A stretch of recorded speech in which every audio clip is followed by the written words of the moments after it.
नमस्कार प्यारे साथियों।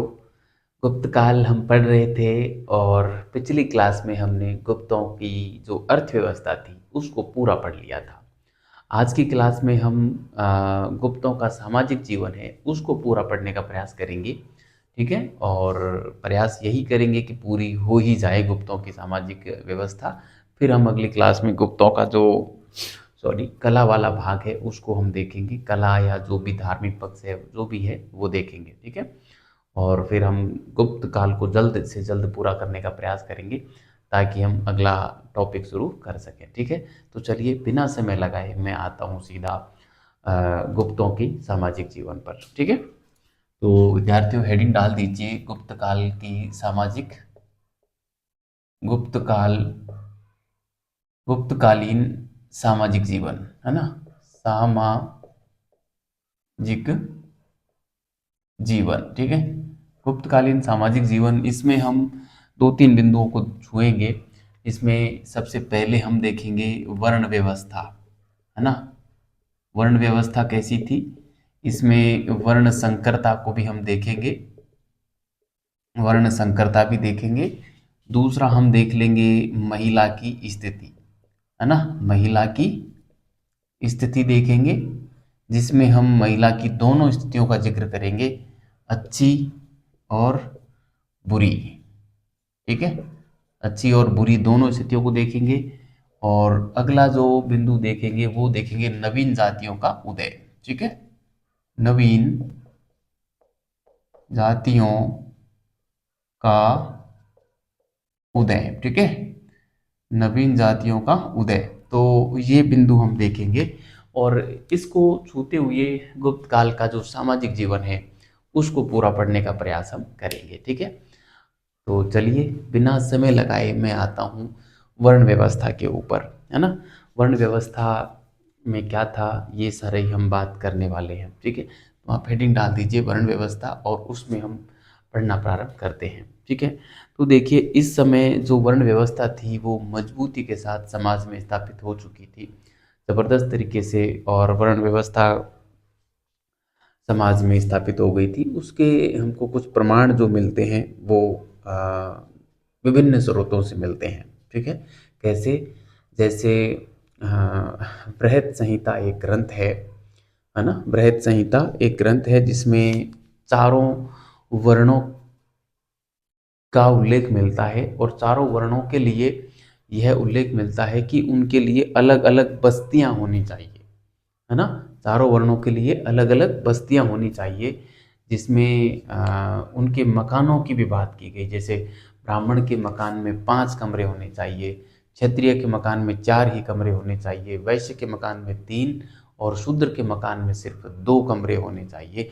इस प्रकार की व्यवस्था यहाँ पे दी गई है। तो ये वर्ण व्यवस्था का स्पष्ट प्रमाण हमको बृहत संहिता देता है। ठीक है, इसके अलावा बृहस्पति जो स्मृति है उसमें भी हमको जो है वर्ण व्यवस्था की बात मिलती है और चारों वर्णों के लिए अलग अलग प्रकार से और न्याय व्यवस्था का जो है उल्लेख किया गया है, जिसमें ये बताया गया है कि ब्राह्मण को जो न्याय किया, ब्राह्मण के साथ जो न्याय किया जाएगा वो तुला के माध्यम से किया जाएगा, क्षत्रिय को अग्नि से और वैश्य का जल से और शूद्र को, शूद्र का जो होगा वो विष के माध्यम से जो है परीक्षण किया जाएगा। ठीक है, मतलब इनके आधार पर इनके माध्यम से और इनके साथ इनका परीक्षण किया जाएगा कि इनका दोष कितना है ना। बड़ी ही पेचीदगी भरी ये प्रणाली थी, लेकिन समय की आवश्यकता थी। उस समय में ऐसा रिलेवेंट था, आज के समय ज़माने में ऐसा नहीं है। ठीक है, और इसके अलावा जैसे हमारा एक जो विष्णु स्मृति है उसमें भी एक उल्लेख ये मिलता है कि जो धन होता है, धन संपत्ति या कोई भी खजाना होता है, उसके ऊपर चारों वर्णों के अलग अलग अधिकार की बात की गई है ना। जैसे मान लो किसी ब्राह्मण को कोई खजाना मिल गया तो उस खजाने के ऊपर पूरा अधिकार ब्राह्मण का, लेकिन वह खजाना किसी क्षत्रिय को मिला होता तो क्षत्रिय को उस खजाने का 50% ही मिलता, है ना, कितना, केवल 50% ही मिलता। और यदि किसी शूद्र को वो खजाना मिला होता, है ना, शूद्र को, तो उस खजाने के ऊपर जो उस खजाने में जो संपत्ति है उसका 40% हिस्सा तो जाता राज्य को, और 40% हिस्सा जाता ब्राह्मण को, और 20% हिस्सा मात्र जाता किसके पास, शूद्र के पास जाता। तो यह व्यवस्था हमको विष्णु स्मृति में मिलती है। तो ये सारे तथ्य यह बताते हैं कि इस समय वर्ण व्यवस्था जो थी वो ज़बरदस्त तरीके से व्याप्त हो चुकी थी, है ना। इसके अलावा नारद स्मृति हम देखें तो नारद स्मृति में भी हमको जो है अलग अलग वर्णों के लिए अलग अलग प्रकार के दंड की व्यवस्था की गई है ना। अब एक ही कर्म को ब्राह्मण के लिए जो है बड़ा अपराध माना, तो उसी कर्म को वैश्य के लिए या शूद्र के लिए छोटा अपराध माना, लेकिन दंड बढ़ा दिया गया, है ना। जैसे ब्राह्मण यदि चोरी कर ले तो अपराध बहुत बड़ा, है ना। ब्राह्मण ने यदि चोरी की है तो अपराध बड़ा, लेकिन दंड उसको छोटा दिया जाता था। और यदि किसी शूद्र ने चोरी की है तो उसके लिए अपराध है छोटा, लेकिन दंड उसको बढ़ा दिया जाता था, है ना। तो इस प्रकार की व्यवस्था का जिक्र हमको जो है नारद स्मृति में मिलता है ना। तो ये जो बातें हैं ये स्पष्ट करती हैं कि यहाँ पे वर्ण व्यवस्था ज़बरदस्त तरीके से व्याप्त हो चुकी थी और समाज में वर्ण व्यवस्था खूब प्रचलन में थी। लेकिन ऐसी स्थिति होने के बावजूद भी शूद्रों की स्थिति जो थी उसमें यहाँ पर सुधार आया था, है ना। शूद्रों को कृषि वगैरह करने का अधिकार दिया गया था। तो और कृषि क्या, शूद्र संस्कृत भी बोल सकते थे, शूद्र जो है ब्राह्मणों के साथ बैठकर खाना खा सकते थे, शूद्र जो है पंच महायज्ञ का आयोजन करवा सकते थे, बशर्ते कि उनको मंत्रों के साथ में नमः शब्द का उच्चारण करना होता था, ठीक है।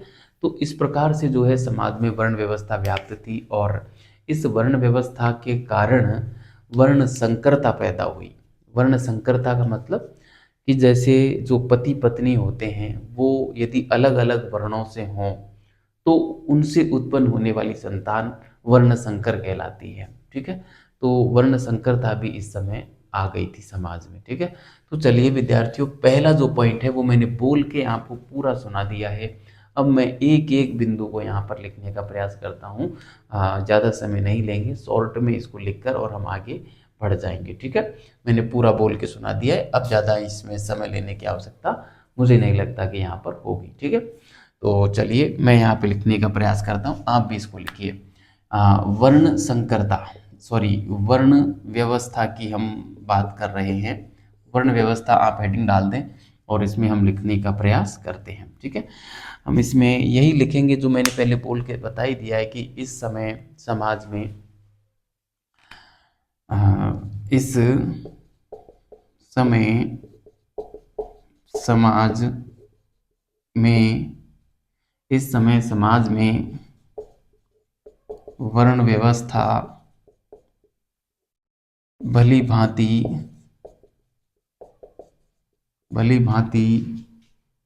व्याप्त हो चुकी थी, भली भांति व्याप्त हो चुकी थी, जिसके जिसके निम्नलिखित प्रमाण जिसके निम्नलिखित प्रमाण मिलते हैं, जिसके निम्नलिखित प्रमाण मिलते हैं, ठीक है। कौन कौन से प्रमाण मिलते हैं उनकी बात हम करेंगे। तो सबसे पहले मैं यहाँ पे डाल सकता हूँ एक नंबर पे बृहस्पति संहिता, ठीक है। बृहस्पति संहिता में जो हमें मिलता है वो अलग अलग वर्णों के लिए और अलग अलग न्याय प्रणाली का जिक्र जो है किया गया है, ठीक है। तो मैं यहाँ पे ये लिख देता हूँ कि इसमें भिन्न भिन्न वर्णों हेतु भिन्न भिन्न वर्णों हेतु इसमें भिन्न भिन्न वर्णों हेतु भिन्न भिन्न न्याय प्रणाली, भिन्न भिन्न न्याय प्रणाली का उल्लेख मिलता है। भिन्न भिन्न न्याय प्रणाली का उल्लेख मिलता है। ठीक है, भिन्न भिन्न वर्णों के लिए भिन्न भिन्न न्याय प्रणाली का उल्लेख मिलता है। जैसे जैसे मतलब इनके साथ में जो इनका जो परीक्षण किया जाता था ना, वो परीक्षण जो है अलग अलग तरीके से किया जाता था ना। चारों वर्णों के चारों वर्णों का जो अपराध है उसका परीक्षण अलग अलग तरीके से किया जाता था। जैसे मैं यहाँ पे लिखूंगा कि चारों वर्णों का, जैसे चारों वर्णों का, चारों वर्णों के अपराध का, के अपराध का परीक्षण अलग अलग तरीके से किया जाता था, है ना। अलग अलग तरीके से किया जाता था। जैसे अलग अलग तरीके से किया जाता था। जैसे जो ब्राह्मण होता था, ब्राह्मण ब्राह्मण का होता था तुला से, है ना। ब्राह्मण का जो परीक्षण होता था वो तुला से होता था। क्षत्रिय की बात करूं, सॉरी, क्षत्रिय का होता था अग्नि से, है ना। और वैश्य की मैं बात करूं तो वैश्य का होता था जल से, है ना। और शूद्र की हम बात करें, शूद्र शूद्र का होता था विष से, है ना। शूद्र का विष से जो है परीक्षण किया जाता था। ठीक है, तो ये बात आपको ध्यान रखनी है। बृहस्पति संहिता में यह बात हमको मिल जाती है। ठीक है, तो बृहस्पति संहिता की बात मैंने यहाँ पर की। दूसरा पॉइंट मैं यहाँ पे लिखने वाला हूँ, मैं यहीं पे लिख देता हूँ, थोड़ी सी जगह बच रही है। सेकंड नंबर पे हम पढ़ेंगे, देखो एक नंबर पे बृहस्पति संहिता पढ़ा, दूसरे पे मैं पढ़ लेता हूँ बृहत संहिता, है ना। बृहत संहिता, ठीक है, बृहत संहिता की बात करेंगे। तो बृहत संहिता में क्या मिलता है, चारों वर्णों के लिए अलग अलग बस्ती होने की बात की गई है ना। तो हम यहाँ पे लिखेंगे कि चारों वर्णों हेतु, चारों वर्णों हेतु अलग अलग बस्ती होने की बात की है। ठीक है, अलग अलग बस्ती होने की बात की है। और चारों वर्णों के लिए मकान भी अलग अलग है ना। चारों वर्णों के मकान में क्रमशः क्रमशः ब्राह्मण, चारों वर्णों के मकान में क्रमशः मैं यहाँ पे लिखूंगा 5, 4, 3 व 2 कमरे, है ना। ये क्रम से हैं, मतलब जैसे ब्राह्मण के में तो 5, मैं यहाँ ब्रैकेट में लिख रहा हूँ ब्राह्मण, फिर क्षत्रिय, फिर वैश्य व शूद्र। ठीक है, कमरे होने चाहिए। ठीक है, होने चाहिए। ठीक है, तो यह व्यवस्था थी कि ब्राह्मण के, देखो ब्राह्मण कोई है तो उसके में 5 कमरे होने चाहिए, क्षत्रिय के में 4 होने चाहिए, वैश्य के में 3 होने चाहिए, और शूद्र के मकान में 2 कमरे होने चाहिए।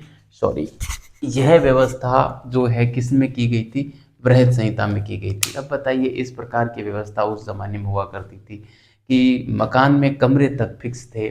कितना बंधन उस जमाने में इंसान के ऊपर थे, आप अंदाजा लगा सकते हैं। और खासकर शूद्रों के ऊपर, है ना, शूद्र और वैश्य के ऊपर बहुत ज़्यादा थे। क्षत्रिय फिर भी मुक्त थे, लेकिन ब्राह्मण पूर्ण रूप से स्वतंत्र थे, है ना।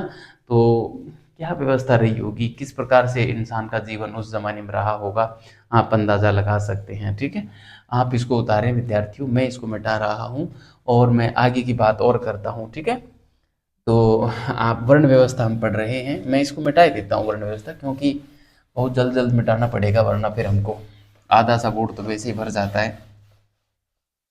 ठीक है, आपको समझ में आ रहा होगा अच्छे से वर्ण व्यवस्था क्या होती है, और इनको बढ़िया से पढ़ना है। यहाँ से अच्छे अच्छे सवाल बनते हैं, है ना। प्रोफेसर में बनते हैं, नेट जेआरएफ में बनते हैं, स्कूल व्याख्याता हो, किसी भी प्रकार की एग्जाम हो, गुप्त काल से और मौर्य काल से इनसे सवाल आते ही आते हैं। ठीक है, तीसरा पॉइंट जो है वो मैं लिखूंगा यहाँ पे, विष्णु स्मृति की बात मैं कर लेता हूँ। विष्णु स्मृति, ठीक है। विष्णु स्मृति में आता है हमारे कि जो चारों लोग वर्ण थे उनको संपत्ति का जो अधिकार था वो भी भिन्न भिन्न तरीके से मिल रहा था, है ना। मतलब संपत्ति और खजाने के ऊपर उनके अधिकार की भिन्नता का उल्लेख जो है यहाँ पर किया गया है। ठीक है, वो बात मैंने आपको पहले की है, मैं अभी यहाँ पे लिखता हूँ कि संपत्ति व खजाने पर अधिकार का उल्लेख मिलता है ना। उल्लेख मिलता है, कैसे उल्लेख मिलता है? मान लो कोई खजाना मिला है, ब्राह्मण को कोई खजाना मिला, ब्राह्मण को, है ना, तो 100% अधिकार ब्राह्मण का ही होगा। ठीक है, ये बात मिलती है। लेकिन किसी क्षत्रिय को मिला है तो उस पे 50% अधिकार ही होगा क्षत्रिय का, ना, 50% अधिकार ही क्षत्रिय का होगा। जबकि शूद्र का जो अधिकार होगा विद्यार्थियों, वो होगा, देखो 40% तो ले जाएगा कौन? राज्य ले जाएगा उस खजाने में से, और 40% ही ले जाएगा कौन? ब्राह्मण, है ना। 40% ही ब्राह्मण ले जाएगा, और शेष बचा 20%। 20% ही मिलेगा शूद्र को, है ना। 20% ही किसको मिलेगा? शूद्र को मिलेगा। ऐसी व्यवस्था जो है विष्णु स्मृति में की गई है। ठीक है, वैश्य का जिक्र नहीं मिलता, इनका जिक्र मिलता है। ठीक है, तो ये विष्णु स्मृति की बात मैंने आपके साथ साझा की। और मैं बताऊं आपको, नारद स्मृति में जो है यह व्यवस्था मिलती है कि एक ही समान कर्म करने पर, यानी कि एक ही समान अपराध करने पर जो दंड है और जो अपराध है वो उसमें भी भिन्नता थी। ठीक है, तो मैं कह सकता हूँ कि नारद स्मृति में दंड और अपराध का उल्लेख मिलता है। ठीक है, 4 नंबर पे मैं लिखना चाहूँगा नारद स्मृति। ठीक है, नारद स्मृति में क्या मिलता है? नारद स्मृति में जो है चारों वर्णों हेतु, हम यहाँ पे लिखेंगे चारों वर्णों हेतु अलग अलग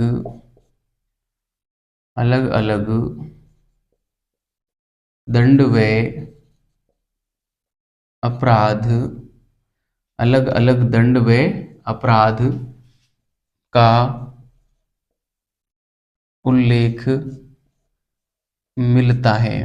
ठीक है, अलग अलग दंड व अपराध का उल्लेख मिलता है। ठीक है, चारों वर्णों के लिए अलग अलग दंड व अपराध का उल्लेख मिलता है। जैसे जैसे मैं आपको बताना चाहूँ, जैसे मैंने आपको भी बताया था, जैसे ब्राह्मण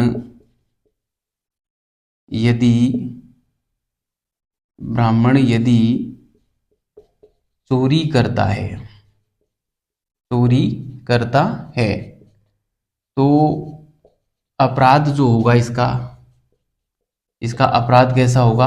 अपराध होगा बड़ा।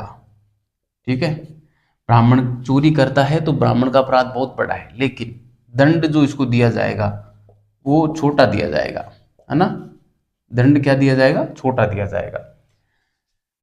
लेकिन शूद्र यदि चोरी करता है, शूद्र यदि चोरी करता है ना, शूद्र यदि चोरी करता है तो उसके लिए दो व्यवस्था, यानी कि अपराध उसका छोटा, अपराध कैसा होगा? छोटा होगा, है ना? सॉरी, अपराध उसका छोटा होगा, लेकिन दंड जो दिया जाएगा वो कैसा दिया जाएगा? वो दिया जाएगा बड़ा। दंड जो है बड़ा दिया जाएगा। तो इस प्रकार से जो है यहाँ पे व्यवस्थाएं थी। ब्राह्मण को चोरी करने पर बड़ा अपराधी माना जाता था, लेकिन दंड छोटा दिया जाता था, है ना? और शूद्र को जो है चोरी करने पर अपराध तो उसका छोटा माना जाता था, लेकिन दंड बहुत बड़ा दिया जाता था। ठीक है, इस प्रकार की बड़ी ही बेतुकी और व्यवस्था उस जमाने में थी, लेकिन जमाने का दस्तूर था, समय का दस्तूर था, ऐसा ही होना था। ठीक है, तो समय पाकर चीज़ें बदलती हैं। आज देखिए हम कहाँ से कहाँ आ गए हैं, कितना मतलब विज्ञान का ज़माना आ गया है, लेकिन फिर भी आज भी इंसान अपनी मानसिक जो प्रवृत्ति है, जो ट्रेडिशनल अप्रोच है, उससे बाहर आना ही नहीं चाहता। और मतलब उसी जो परंपरागत ट्रेडिशनल अप्रोच है, उसी में ही खोया रहता है। हम देखते हैं, आज भी मैं देखता हूँ, आज जैसे मैं ये एक दिन पहले क्लास रिकॉर्ड कर रहा हूँ ना, आज की क्लास कल जाएगी। जैसे आज अभी जो है शिवरात्रि है ना? तो ये क्लास कल आएगी। तो आज मैं जितने भी लोगों के स्टेटस देखा, उसमें से 80% स्टेटस एक ही था, महाशिवरात्रि को लेकर। जबकि ये केवल एक भावनाएं हैं, उसको आप व्यक्त कर लो। बाकी इस प्रकार से स्टेटस लगाने से, नहीं लगाने से क्या होगा? जब तक हम हमारे कर्मों में परिवर्तन नहीं लाएंगे, कुछ नहीं होने वाला। आप चाहे कितने ही रोज मंदिर चले जाओ, कितने ही आप स्टेटस लगा लो, कितनी आप पूजा अर्चना कर लो, कुछ नहीं होने वाला जब तक कि हम हमारे कर्मों में बदलाव नहीं लाते। हम सही ढंग से हमारे जो है मम्मी पापा का जो है सम्मान नहीं करते, और हम मंदिरों में जा रहे हैं, हम स्टेटस लगा रहे हैं, हम ये कर रहे हैं, वो कर रहे हैं, धर्म के नाम पर इतने पाखंड करते हैं, और वास्तविक धर्म है उसको हम भूल बैठे हैं। मैं तो ये मानता हूँ कि यदि हम अपने मम्मी पापा को ही भगवान मान के और यदि उनकी पूजा कर लेना, तो उस मूर्ति पूजा से कई गुना बेहतर लाभ आपको यहाँ पे हो जाएगा। ये मैं दावे के साथ कह रहा हूँ। एक एक महीने, 2 महीने या 6 महीने इस काम को करके देखना, फिर आपको रिजल्ट का पता चलेगा कि वास्तव में रिजल्ट कैसे आता है।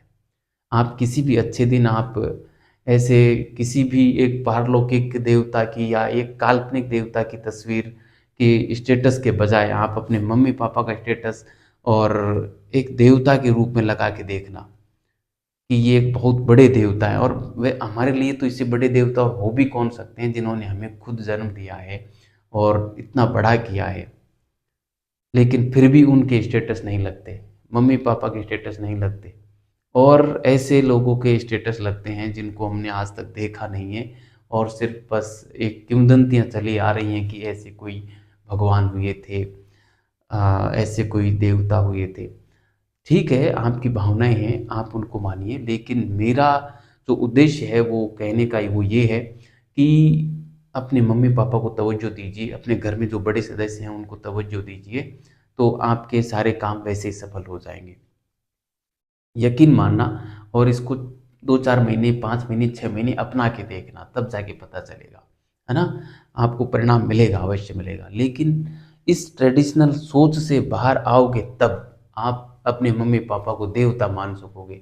अन्यथा आपको सामान्य प्राणी लगते हैं कि ठीक है, बस उन्होंने हमको पैदा किया, हमने भी कुछ पैदा पैदा कर दिए, क्या ही फर्क पड़ा। अरे ये केवल पैदा करने तक का मामला नहीं है। इसको ढंग से समझोगे तो चीज़ समझ में आएगी, और आपको पता चलेगा कि वास्तव में इस पृथ्वी पर यदि कोई भगवान है तो कौन है। जब इसकी गहराई में जाओगे ना, तब पता चलेगा। लेकिन हम हमारी सोच से बाहर ही नहीं आना चाहते। आज के इस युग में सोचिए उस ज़माने में क्या स्थिति रही होगी, और कितना स्ट्रगल किया है हमारे महापुरुषों ने इस इंसान को स्वतंत्र करने का कराने के लिए। लेकिन फिर भी आज भी हम इतने विज्ञान के युग में, और अभी भी हमारी मानसिकता को जो है बदलना नहीं चाहते। खैर ठीक है, समय बड़ा बलवान होता है, और समय इंसान को बदल देता है ना? और वो बदला भी जाएगा, लेकिन समय पाकर बदलेगा। क्यों न हम इस ज़माने से और आगे जिए, तो अपने आप में बदलाव करें। ठीक है, मेरा तो कहना यही है कि अपने मम्मी पापा के स्टेटस लगाएं, किसी और के स्टेटस लगाने के बजाय। तो चलिए मैंने ये बात कर ली कि इनके साथ में दंड और अपराध का उल्लेख मिलता है, किस प्रकार से इनके साथ में जो है भेदभाव किया जाता था। एक बात मैं लिखना चाहूँगा, उक्त भेदभाव के बावजूद भी, है ना, उक्त आ, भेदभाव के बाद भी, उक्त भेदभाव के बाद भी शूद्रों को शूद्रों को कुछ अधिकार अवश्य मिले थे, अवश्य मिले थे। जैसे जैसे कौन कौन से अधिकार मिले थे, जैसे मैं यहाँ पे लिखना चाहूँगा, जैसे एक तो संस्कृत बोलने का अधिकार मिल गया था ना, जबकि संस्कृत जो है ब्राह्मणों की भाषा होती थी एक तरीके से। संस्कृत बोलने का संस्कृत बोलने का अधिकार मिला, ठीक है, एक बड़ी बात।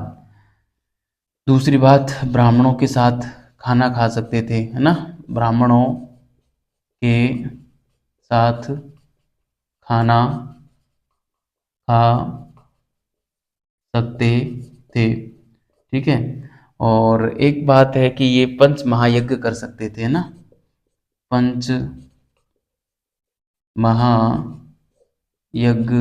कर सकते थे, लेकिन नमः शब्द बोलना अनिवार्य था, है ना, नमः शब्द बोलना अनिवार्य था, ठीक है, नमः शब्द बोलना अनिवार्य था। तो ये सारी बातें थी प्यारे साथियों,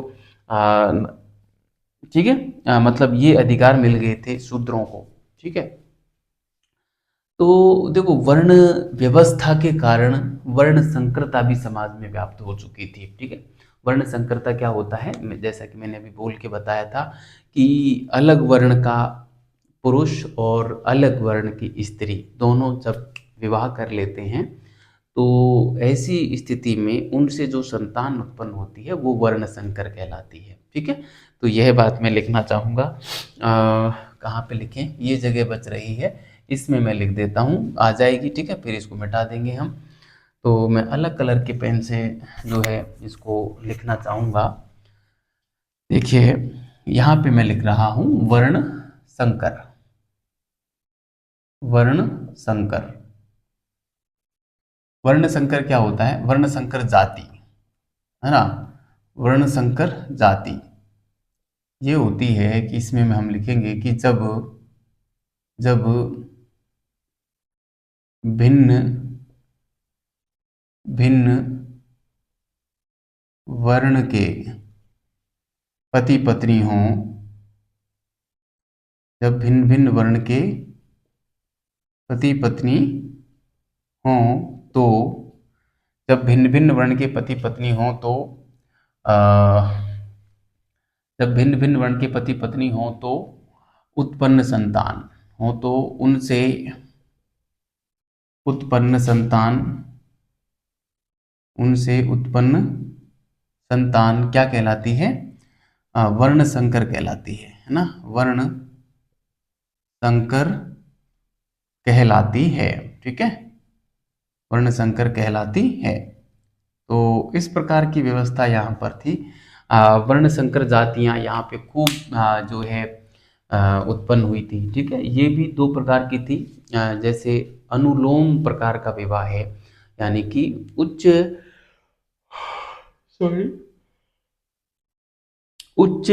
वर्ण का पुरुष और निम्न वर्ण की स्त्री है, तो उनसे उत्पन्न संतान अनुलोम प्रकार की संतान होगी, है ना, अनुलोम जाति कहलाएगी, है ना। और उच्च वर्ण की स्त्री निम्न वर्ण का पुरुष हो तो उनकी जो संतान है वो प्रतिकूल संतान कहलाएगी, है ना, प्रतिकूल या प्रतिलोम कहलाएगी, ठीक है। चलिए मैं इसको मिटाकर और इसके अगली स्लाइड पे लिखने का प्रयास करता हूँ। आप इसको उतारें विद्यार्थियों, और बढ़िया तरीके से देखना। इसको ज़्यादा कुछ है नहीं इसमें, बस समझने का थोड़ा सा मामला है। समझ जाओगे तो चीज़ें आसान हो जाएंगी, है ना। वैसे आपको समझ में आ ही रहा होगा, इसमें बहुत ज़्यादा जटिल मामला नहीं है, ठीक है। तो चलिए, आप लोग कमेंट नहीं करते हैं, सिर्फ एक विद्यार्थी ऐसे हैं जो लगातार कमेंट कर रहे हैं। रेणु लगातार कमेंट कर रहे हैं, इसके अलावा और कोई भी कमेंट नहीं करते। क्या बात है भाई, आप सभी कमेंट करें तो हमारा भी हौसला बुलंद रहेगा, ठीक है। बाकी तो खैर, आप अपने तजुर्बे से पढ़ें जैसा आपको उचित लगता है। आपको ये लगता है कि कमेंट करने से डिस्टर्ब होता है तो आप ना करें, ठीक है। कमेंट करने से ऐसा नहीं है कि अभी हमारी भैंस 5 लीटर दूध दे रही है तो आपके कमेंट करने से वो बढ़ के 10 लीटर हो जाएगा, है ना, और मेरी कमाई बढ़ जाएगी। तो ऐसा कुछ भी नहीं है। आप देंगे तब भी, कमेंट करेंगे तब भी हमारी भैंस उतना ही दूध देगी जितना अभी दे रही है, ठीक है। और नहीं करेंगे तब भी ये नहीं है कि वो 5 लीटर से घट के 2.5 लीटर रह जाएगा, ऐसा भी नहीं है, ठीक है। तो आप आपकी मर्ज़ी से कमेंट करें या नहीं करें, आपकी इच्छा। मेरा काम कहना था, मैंने कह दिया। आप कमेंट करोगे तो वो मेरे लिए एक मोटिवेशन ज़रूर होता है, ठीक है। तो और मोटिवेशन क्षणिक होता है, आपको पता है। खैर हाँ, इतना भी हो जाए कि आपकी क्लास रेगुलर आती रहे तो भी अच्छा रहे, है ना। चलिए मैं बात करता हूँ कि 2 प्रकार की जातियाँ इस समय उत्पन्न हुई थी वर्ण संकरता के कारण। वर्ण संकरता के कारण 2 प्रकार की जाति जातियां उत्पन्न हुई, ठीक है। 2 प्रकार की कौन कौन सी? एक तो हो जाएगी प्रतिकूल, प्रतिकूल, है ना। और इसको प्रतिलोम भी हम बोलते हैं। ये प्रतिलोम प्रकार के विवाह में ऐसी स्थिति होती थी। और एक थी अनुकूल, है ना, अनुकूल, अनुकूल, है ना। या ये था कि एक प्रतिलोम विवाह और एक अनुलोम विवाह। अनुलोम जो विवाह था उसमें अनुकूल जाति उत्पन्न होती थी, प्रतिलोम विवाह में प्रतिकूल जाति उत्पन्न होती थी, ठीक है। ऐसी व्यवस्था यहाँ पर की गई थी, ठीक है। इसमें जो है प्रतिकूल विवाह में आपको पता होगा कई प्रकार के विवाह यहाँ पे होते थे। सॉरी, जो है मैं यहाँ पे लिखना चाहूँगा, प्रतिकूल विवाह क्या होता है? उच्च वर्ण की स्त्री या लड़की और निम्न वर्ण का लड़का, है ना, ये इन दोनों का विवाह हो तो ऐसी स्थिति में जो संतान उत्पन्न होगी वो प्रतिकूल होगी, है ना। और यहाँ पे इसका उल्टा हो जाएगा कि उच्च वर्ण का लड़का, है ना, उच्च वर्ण का लड़का और निम्न वर्ण की लड़की, ठीक है, निम्न वर्ण की लड़की। तो ऐसी जो संतान होगी वो होगी वो उसकी जाति अनुकूल होगी, ठीक है। और अनुकूल में जो जातियां उत्पन्न होती थी उसमें जो है मूर्धष्ट, है ना, मूर्ध मूर्धभिषिक्त नाम से एक जाति उत्पन्न होती थी, है ना, मूर्धभिषिक्त है। और उसके अलावा क्या नाम से, अम्बस्ट है ना, मूर्धभिषिक्त है, अम्बस्त है। और एक और एक जैसे निषाद राज, आपको एक नाम मिलता है मतलब रामायण में, है ना, निषाद। आपको पता होगा जब भगवान राम, सीता और लक्ष्मण जब गंगा पार करते हैं, गंगा नदी को पार करते हैं, तो वहाँ पर वो श्रृंगवेरपुर नामक राज्य में होकर गंगा नदी को पार करते हैं और एक भोला मलाह से वो नाव मांगते हैं, है ना। तो वो जो भोला मलाह था वो श्रृंगवेरपुर का निवासी था। और श्रृंगवेरपुर का जो राजा था वो उस समय निषाद राज था, है ना। वो निषाद जाति से था। तो वो निषाद जो जाति थी वो इसी में आती थी, है ना, अनुकूल जातियों में, है ना। तो अनुकूल जातियों में कई जातियों के नाम मिलते हैं हमको, जैसे एक तो मिलता है मूर्धभिषिक्त, है ना, मूर्धभिषिक्त जाति, ठीक है, मूर्धभिषिक्त जाति। एक मिलती है इसमें आम्बस्ट, है ना, आम्बस्ट, आम्बस्ट जाति। एक मिलती है निषाद, ठीक है, निषाद। इस प्रकार से ये जातियां मिलती हैं, निषाद है ना। और भी कई नाम मिलते हैं इसमें, जैसे उग्र है, और कर्ण है, माहिष्य है ना, उग्र, कर्ण, माहिष्य, ये कई नाम और मिलते हैं। जैसे मैं यहाँ पे लिखूँ माहिष्य, है ना, उग्र है और कर्ण है, उग्र, कर्ण, माहिष्य, ये नाम मिलते हैं। और इनके भी उत्पन्न होने में हमको ऐसे मिलता है, जैसे उच्च वर्ण का लड़का, तो लड़का तो इसमें मूर्धभिषिक्त में ये भी है ना, मूर्धभिषिक्त में जो लड़का होगा, जैसे मैं यहाँ पे एक टेबल सी बनाना चाहूँ लड़का और लड़की की, ठीक है, लड़का और लड़की, तो देखो ये कैसे होगा। जैसे इसको मैं एक टेबल में सेट कर देता हूँ, जैसे मान लें, तो मूर्धभिषिक्त जाति जो उत्पन्न होगी ना, ये क्या है, जाति है। मान लो लड़के का लड़की के साथ विवाह हो रहा है, लड़का है यहाँ पे ब्राह्मण, ठीक है, लड़का क्या है, ब्राह्मण है, तो लड़की क्या होगी, लड़की क्षत्रिय होगी, है ना, लड़की क्षत्रिय होगी, तो ही अब ब्राह्मण लड़का और क्षत्रिय लड़की से उत्पन्न जो संतान होगी वो मूर्धभिषिक्त कहलाएगी, ये ध्यान रखना, ठीक है। इस प्रकार का सवाल पूछा जा सकता है कि क्षत्रिय ब्राह्मण और सॉरी लड़का क्षत्रिय, लड़का ब्राह्मण हो और लड़की क्षत्रिय हो, तो उत्पन्न संतान की जाति क्या होगी, है ना। तो इसमें से 4 ऑप्शन दे देंगे, मूर्धभिषिक्त होगी, या आम्बस्ट होगी, निषाद होगी, या माहिष्य होगी, ठीक है। तो इस प्रकार की व्यवस्था जो है यहाँ पे मिल सकती है। दूसरे नंबर पे आम्बस्ट की बात करूँ तो ये हो सकता है कि ये लड़का ब्राह्मण हो सकता है, नहीं फिक्स है कि लड़का ब्राह्मण होगा और लड़की जो है वैश्य होगी, वैश्य, है ना। तो ये क्या बन जाएगा, आम्बस्ट जाति, उसकी जो संतान होगी वो आम्बस्ट कहलाएगी।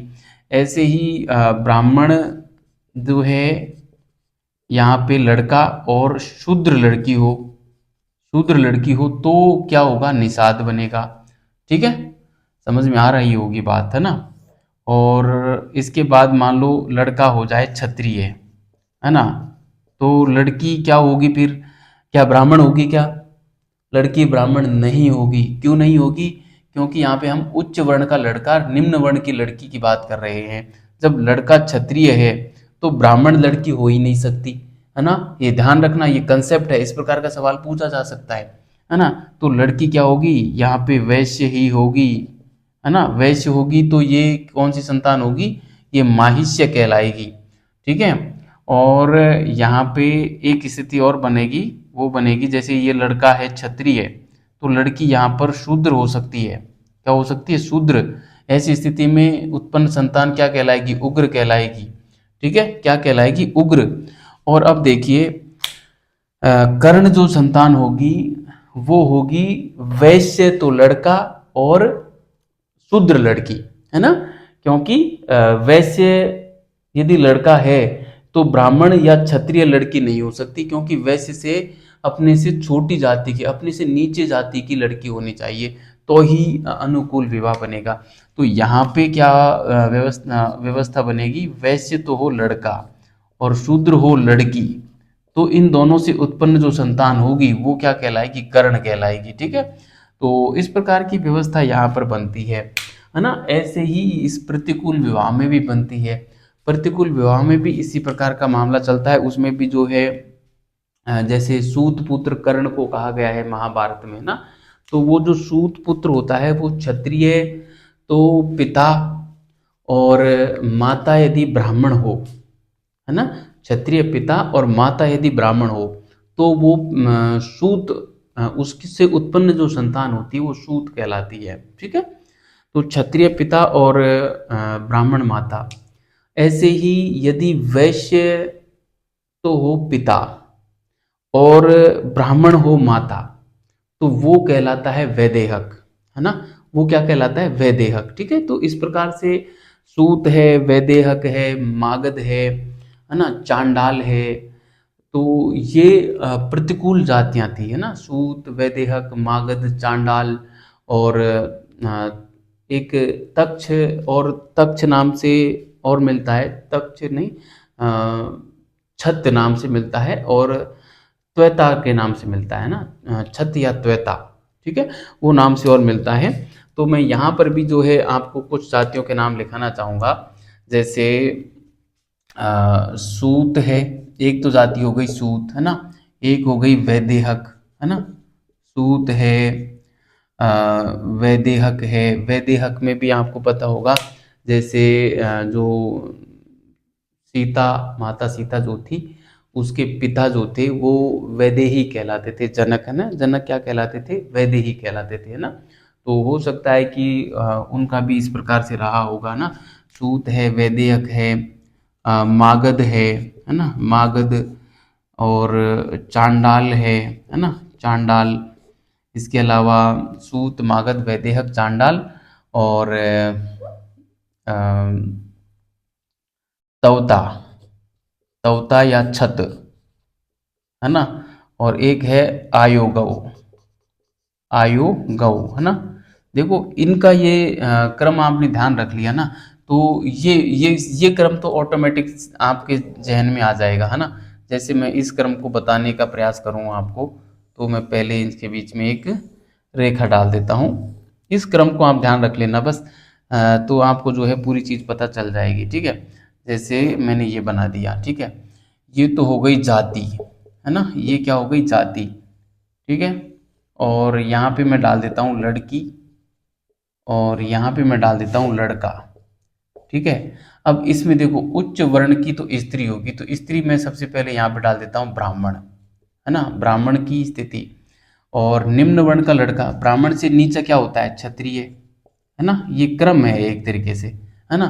तो क्षत्रिय लड़का और ब्राह्मण लड़की हो तो उत्पन्न जाति जो क्या होगी, उस इनसे उत्पन्न संतान की जाति सूत कहलाएगी। ठीक है, अब यहाँ पे ब्राह्मण ही लड़की है, तो यहाँ पे देखो, और लड़का क्या होगा फिर? वैश्य होगा, क्योंकि क्षत्रिय की बात हमने कर ली है।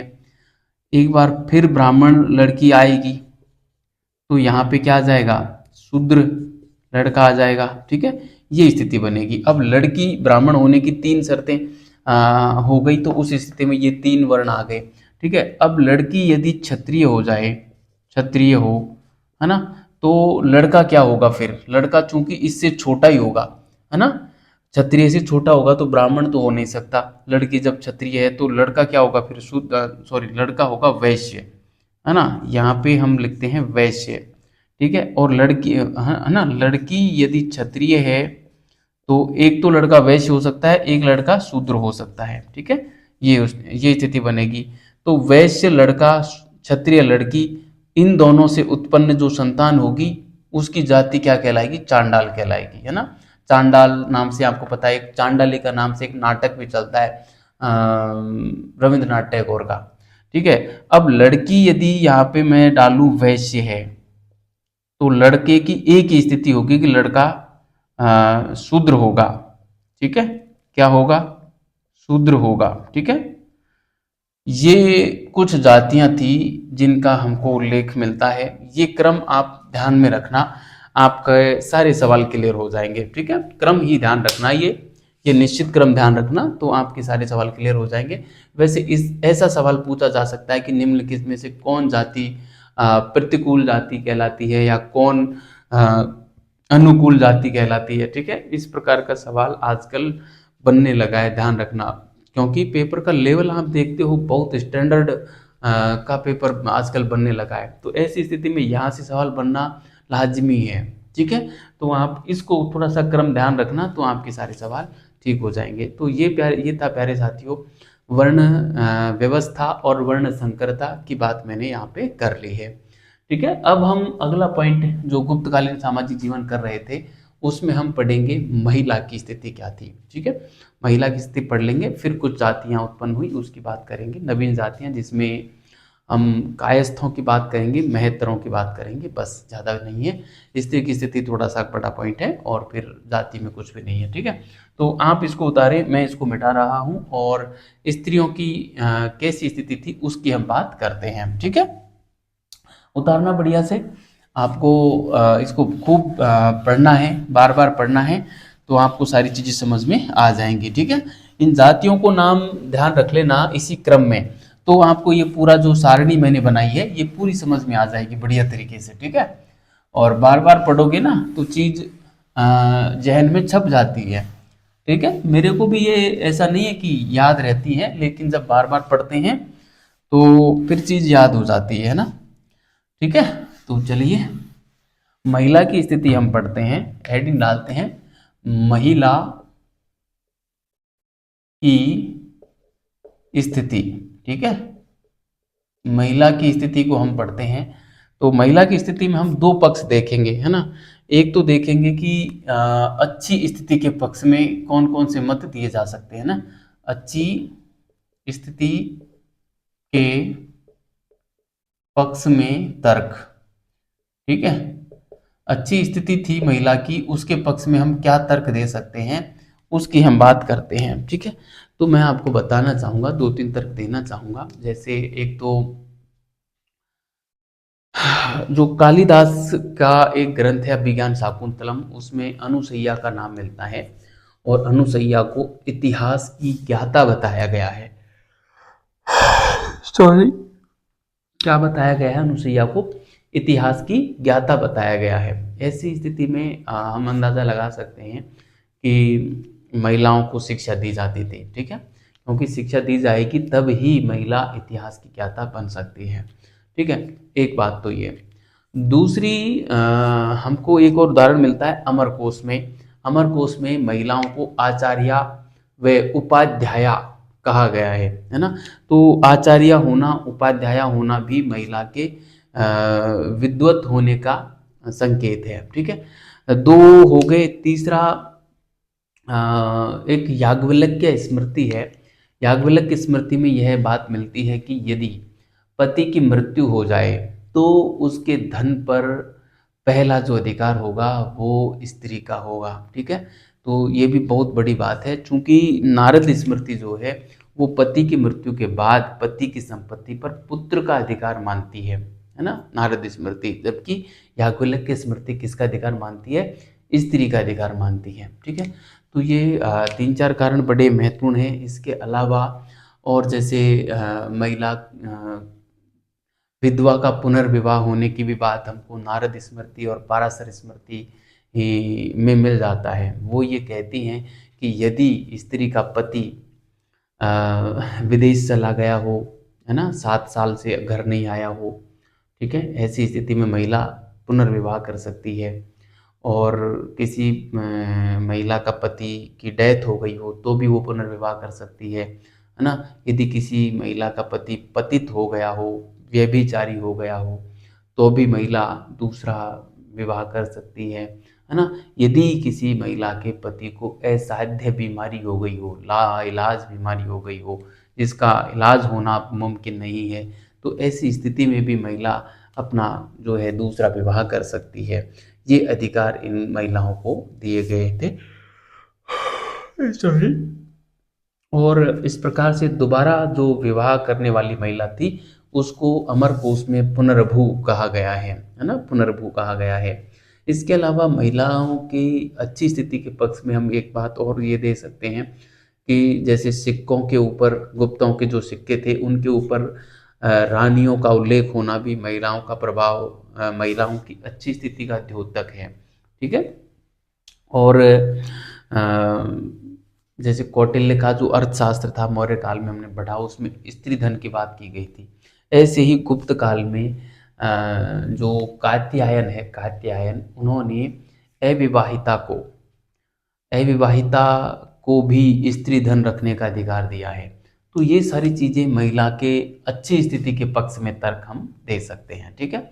अब बुरी स्थिति के पक्ष में क्या क्या तर्क थे उनकी भी मैं बात करूं तो एक तो महिलाएं संस्कृत नहीं बोल सकती थी, वो प्राकृत ही बोल सकती थी, पहली कमी। दूसरी कमी ये कि याज्ञवल्क्य हमें यह बताते हैं कि महिला का जो विवाह था, यानी लड़की का विवाह 12-13 वर्ष की उम्र में ही हो जाता था। अब आप अंदाज़ा लगाइए 12-13 साल की उम्र क्या ही उम्र होती है विवाह की। यानी कि इससे एक दो चीज़ निकल के आती हैं। पहली तो ये कि महिला का बाल विवाह होता था, है ना? और दूसरा ये कि उसका उपनयन संस्कार नहीं होता था, क्योंकि शादी के बाद लड़की पढ़ नहीं सकती, है ना? तो उस ज़माने में तो ऐसी व्यवस्था थी भी नहीं। तो 12-13 साल की उम्र में जब शादी हो रही है तो सीधी सी बात है उसका, सॉरी, 12-13 साल की उम्र में शादी होना ये दर्शाता है कि उसका उपनयन संस्कार नहीं होता था। कालिदास जो है वो महिलाओं को बंधक धन के समान लिखता है ना? क्या लिखता है कि महिलाएं जो हैं वो बंधक धन के समान होती हैं, ठीक है? तो इतनी सारी बातें हमको मिलती हैं। इसके अलावा आपको पता होगा जो भानुगुप्त का ऐरण अभिलेख है उसमें महिलाओं के सती होने की बात मिलती है ना? कालिदास स्वयं घूंघट प्रथा का उल्लेख करता है। वैसे ध्यान रखना गुप्त काल में पर्दा प्रथा नहीं थी, है ना? घूंघट प्रथा थी, है ना? ये बात मिलती है, सती प्रथा थी। और इसके अलावा कामसूत्र जो ग्रंथ है, कामसूत्र में हमको यह जानकारी मिलती है कि महिलाओं को अ, मतलब वेश्यावृत्ति के लिए और प्रशिक्षण दिया जाता था, है ना? अब सोचिए महिलाओं को वेश्यावृत्ति करवाने के लिए प्रशिक्षण दिया जा रहा है, ट्रेनिंग दी जा रही है, तो क्या ही स्थिति महिला की रही होगी, आप अंदाज़ा लगा सकते हैं, ठीक है?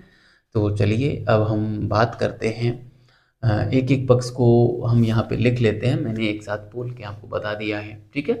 तो चलिए हम अच्छी स्थिति के पक्ष में क्या क्या तर्क दे सकते हैं उसकी हम बात करते हैं। तो क्या क्या तर्क दे सकते हैं, एक नंबर पे मैं यहाँ पे लिखूँ तो क्या लिख सकते हैं?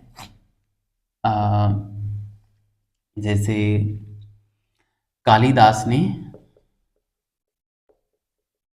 कालिदास ने अ, अभिज्ञान शाकुंतलम में अभिज्ञान शाकुंतलम में अनुसैया को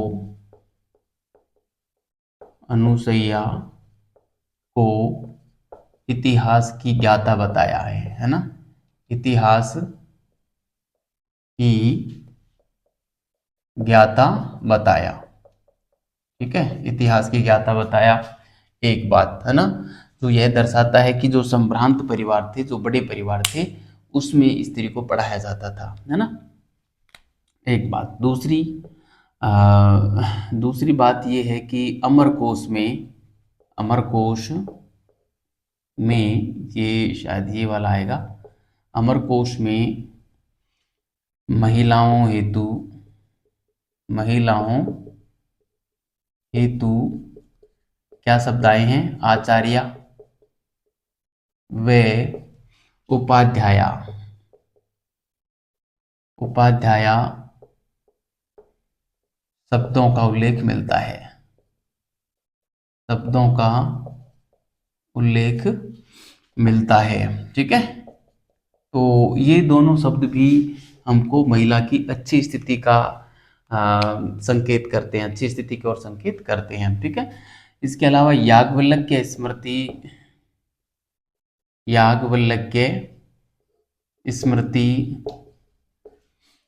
अ, पति की मृत्यु के बाद पति की मृत्यु के बाद याज्ञवल्क्य स्मृति पति की मृत्यु के बाद अ, धन पर स्त्री अधिकार की बात करता है ना? स्त्री अधिकार की बात करती है, ठीक है? जबकि जबकि अ, मैं यहाँ पे लिख रहा हूँ, जबकि नारद स्मृति जबकि नारद स्मृति अ, पुत्र अधिकार की बात करती है ना? पुत्र के अधिकार पुत्र के अधिकार की बात करती है। ठीक है, नारद स्मृति जो है वो पुत्र के अधिकार की बात करती है। यदि इस पुरुष की मृत्यु हो गई तो उसके बाद पत्नी को उसकी संपत्ति मिलेगी, ऐसा तो मानती है याज्ञवल्क्य की स्मृति, है ना। जबकि नारद ये कहते हैं कि यदि पिता की मृत्यु हो जाए तो उसका पुत्र उसकी संपत्ति का अधिकारी होगा। ठीक है, तो ये 3 बात मैंने की। इसके अलावा जो है चौथी बात, नारद व पाराशर स्मृति। नारद व पाराशर स्मृति विधवा विधवा विवाह या पुनर्विवाह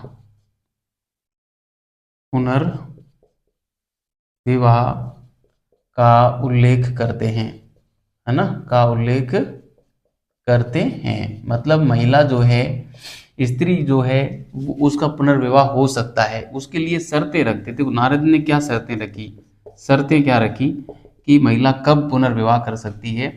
तो एक, पति के परदेश जाने पर, है ना, पति यदि परदेश गया है जाने पर और 7 साल से घर नहीं लौटा है, 7 वर्ष से घर नहीं लौटा है। ठीक है, 7 साल से यदि घर नहीं लौटा है तो महिला जो है किसी भी पुरुष से शादी कर सकती है। ठीक है, एक स्थिति। नंबर 2, पति व्यभिचारी हो गया है ना, व्यभिचारी हो गया है, मतलब पथभ्रष्ट हो गया है, पतित हो गया है, चरित्रहीन हो गया है, पर स्त्री गमन उसने किया है, तो ऐसी स्थिति में उसको व्यभिचारी बोला जाता है और उसको स्त्री छोड़ के और किसी दूसरे पुरुष के साथ शादी रचा सकती है। नंबर 3, पति को असाध्य बीमारी हो गई है, असाध्य बीमारी हो गई है, यानी कि ऐसी बीमारी जिसका कोई इलाज नहीं है। तो ऐसी स्थिति में पति जो है, पति की डेथ हो गई है ना, पति की डेथ हो गई है, मृत्यु हो गई है, तो भी स्त्री जो है पुनर्विवाह कर सकती है। ये सारी चीज़ें हमको मिलती हैं। ठीक है, तो ये महिला के अच्छी स्थिति के द्योतक में और इतने सारे पॉइंट हैं। इसके अलावा जो है स्त्री धन पर भी जो है महिला का अधिकार था, और सिक्कों के ऊपर रानी को दर्शाया जाना भी महिला की अच्छी स्थिति के द्योतक है। ठीक है, सॉरी, तो 5वें नंबर का पॉइंट मैं यही लिखूंगा कि गुप्तों के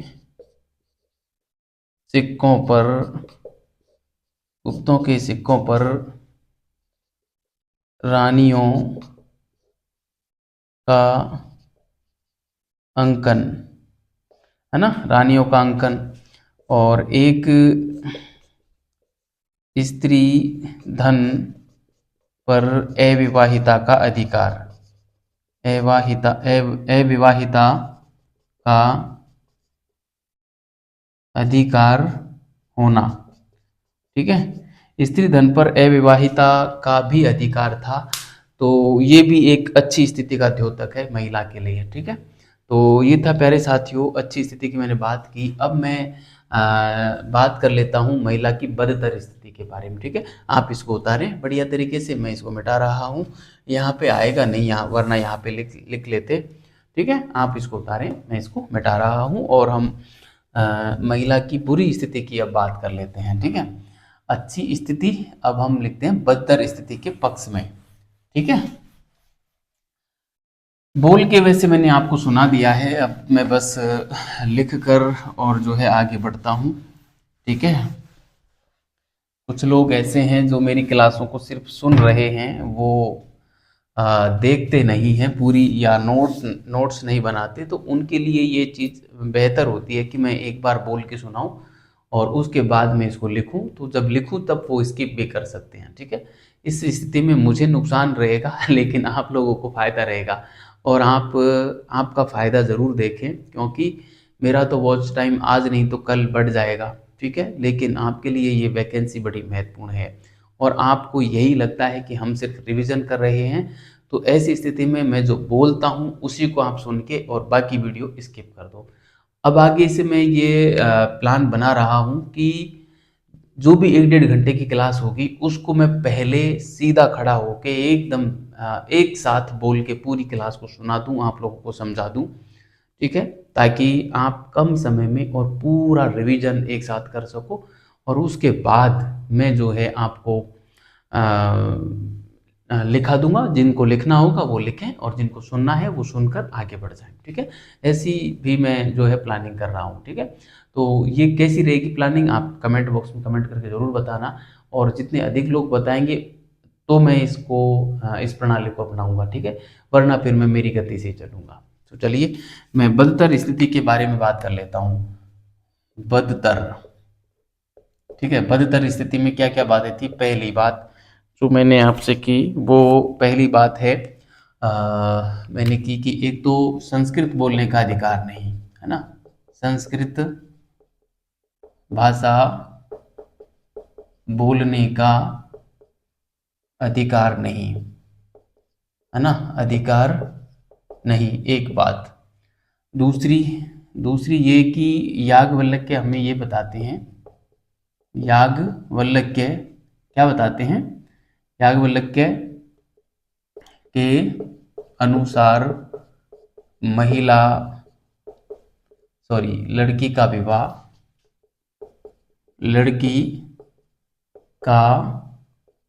विवाह कब हो जाता था? 12-13 साल की उम्र में, है ना? 12-13 वर्ष की उम्र में, ठीक है? वर्ष की उम्र में हो जाता था, है ना? अब ये जो 12-13 साल की उम्र में विवाह है, ये दो चीज़ों को दर्शाता है। एक तो बाल विवाह को दर्शा रहा है ना? बाल विवाह को दर्शाता है ना? और बाल विवाह होना महिला की बदतर स्थिति के पक्ष में है। दूसरा ये दर्शाता है कि उपनयन संस्कार भी इनका नहीं होता था, है ना? उपनयन संस्कार नहीं होता था, ठीक है? उपनयन संस्कार नहीं होता था। अब ये एक अलग बात है कि कुछ एक परिवारों में जो है, जो संभ्रांत परिवार थे, कुलीन परिवार थे, उसमें हो सकता है बाद में विवाह होता होगा, लड़की को पढ़ाया जाता होगा, है ना? लेकिन जो आम समाज था उसमें ये व्यवस्था थी, ठीक है? लेकिन जैसे पैसे वाले घर के लड़के नहीं होते क्या, उनके घर में ज़रूर लड़की को पढ़ाया जाता होगा, ठीक है? जो हमने अच्छी स्थिति के पक्ष में बात की है उसमें वो सारी बातें आई हैं, है ना? और इसके अलावा और क्या-क्या बात थी? हाँ, तीसरे नंबर पे मैं बात करूँ तो सती प्रथा का उल्लेख हमको मिलता है ना? सती प्रथा का उल्लेख मिलना, है ना? सती प्रथा का उल्लेख मिलना किसमें मिलता है? भानुगुप्त के एरण अभिलेख में, ना? भानुगुप्त के एरण अभिलेख में। कब का है ये अभिलेख? आप मुझे कमेंट बॉक्स में कमेंट करके बताएंगे, मैंने आपको समय बताया है। नंबर 4 पे मैं बात करता हूँ कि घूंघट प्रथा थी। घूंघट प्रथा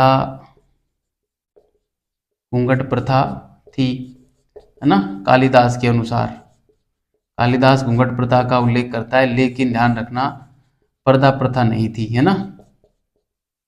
पर्दा प्रथा नहीं थी, ठीक है?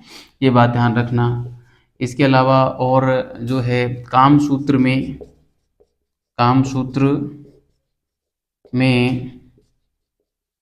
महिलाओं को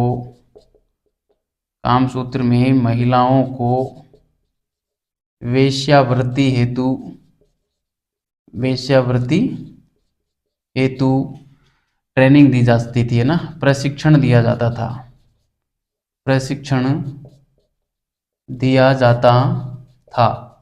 ठीक है? प्रशिक्षण दिया जाता था। तो ये सारी बातें थी जो महिला के बदतर स्थिति के पक्ष में हमको मिलती हैं।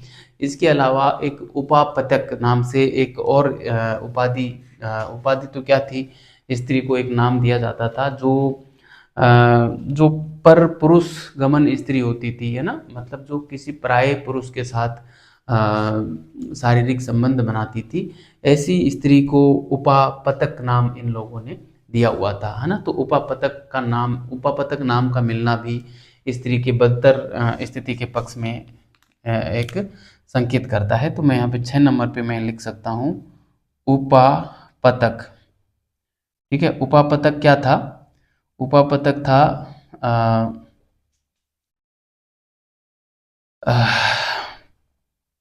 पर पुरुष गमन स्त्री, है ना।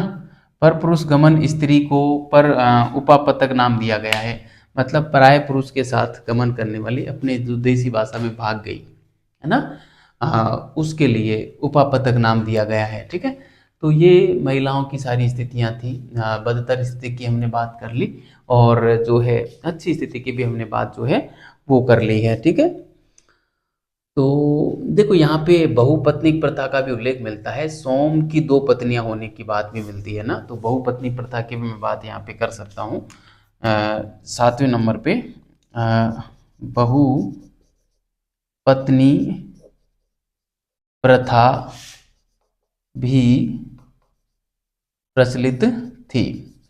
कैसे कह सकते हैं कि सोम के 2 पत्नियां थी, 2 पत्नियां थी। ठीक है, तो ये सारी बातें थी विद्यार्थियों, ये हमको मिलती हैं।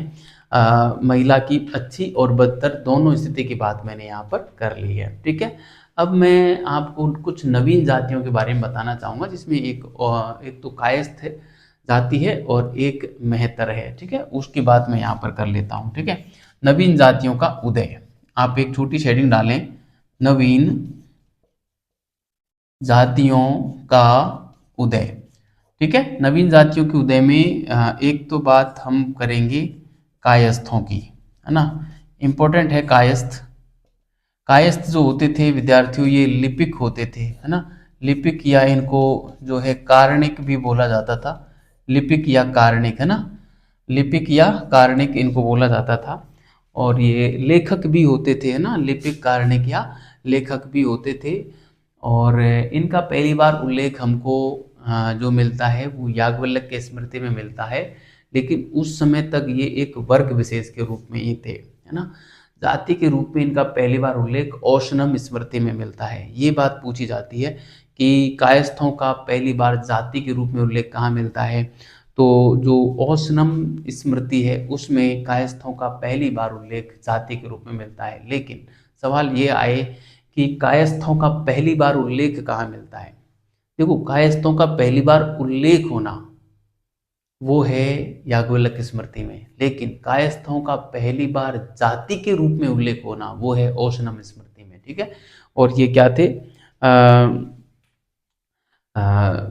लेखक थे, कार्णिक थे और लिपिक थे। मैं यहाँ पे लिख सकता हूँ लेखक भी थे, ये ना, लेखक। ठीक है, लेखक, इनका देखो उल्लेख कहाँ मिलता है उसकी मैं बात कर लेता हूँ। उल्लेख की बात कर रहा हूँ तो उल्लेख में आप यहाँ पे डाल सकते हैं कि देखो पहली बार उल्लेख, है ना, पहली बार कायस्थों का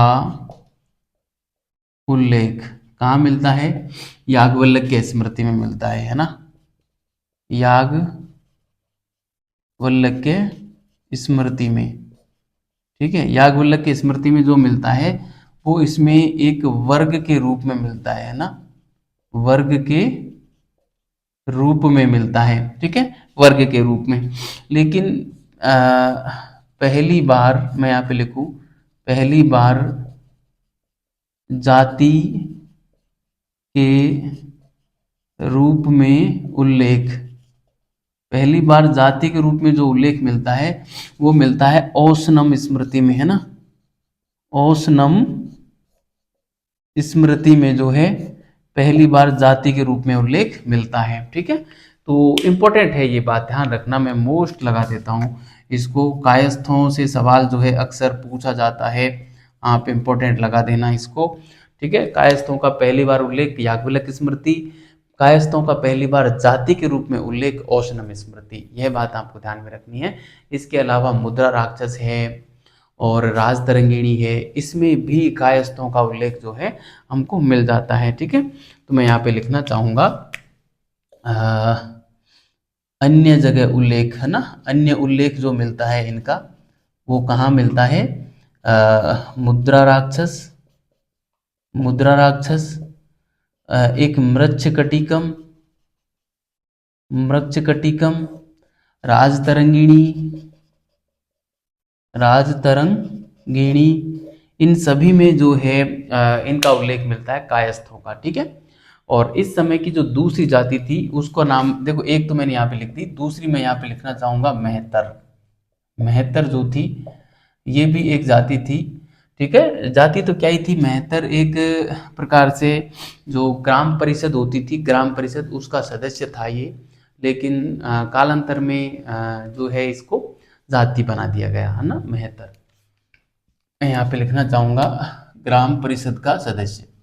ठीक है, ग्राम परिषद का सदस्य जो होता था उसको मेहतर बोला जाता था, और भूमि के